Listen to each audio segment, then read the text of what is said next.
His dreams called from the other side of the world, from a sleepy Mexico barrio.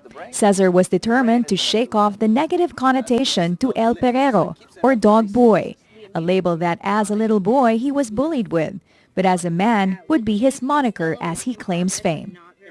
He set out for America, crossed borders and learned the language, armed only with grim determination that his gift would see him through.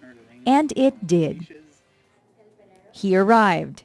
I found a spot for me in the United States, which nobody was really owning it, because I'd say, well, I'm not going to train dogs, I'm going to train people. Because I felt that the people needed the information. They would treat a dog like a human, and then they would expect the dog to do things.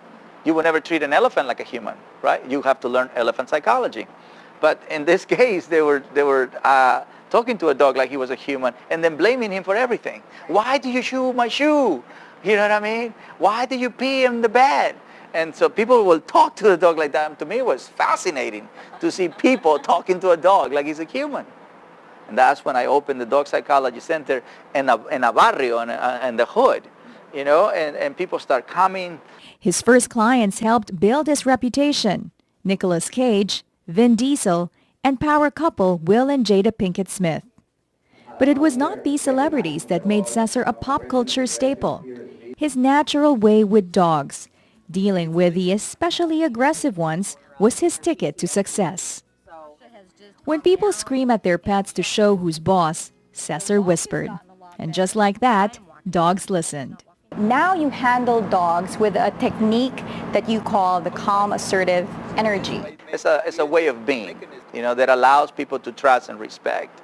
If I'm too hostile, too angry, you're going to feel it, right? So it's really about knowing yourself and what causes around you. So if you're angry, you're frustrated, if you any kind of negative energy, if you're talking to people, people are going to feel it. Especially animals. Animals don't know what you're talking about. What they know is how you feel, right? So it's about understanding what makes a dog or a horse or an elephant or whatever you want to have a relationship with trust you and respect you. And they only respect calm, assertive energy. They don't respect hostile energy, angry energy. They don't follow that. What it makes you, how you handle dogs, different from other, let's say, professional dog trainers? The difference between myself and other professionals is I focus on teaching the human, first and foremost. Then we focus on what technique can work for that dog. But if without teaching the human to change habits, the dog will never change. So it's meaningless to focus on the dog if the owner will never change. But like any man on his way to the top, trials hovered and hounded. Cesar was sidetracked 4 years ago. You went through a tough time when Danny, your dog, passed away. Yeah. So how did you pick yourself back up from that moment, and how did you move on, and how has it changed you? I didn't know how to deal with a failure, especially losing somebody so important to me, losing my marriage, and really not belonging to any pack. I accept my failure, or what I call failure, and then once I got drowned on that, I got tired of it. You go into a victim mode, a victim moment, but if you suppress it, you will never deal with it. So a lot of people live like that. I just went and embraced it.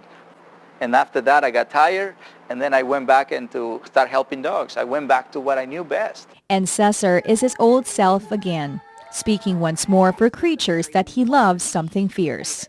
Animals don't need human. We need the animals. They can totally live perfectly fine by themselves. But if we choose to make a relationship or have a relationship with someone and bring it into our life, we need to understand what makes them happy. We shouldn't keep thinking, how can I train a dog? We should think, how can we train ourselves to be responsible to somebody else's life? Most people have bad habits. Let's think about those bad habits first. Most people don't exercise, but yet they want to have a dog.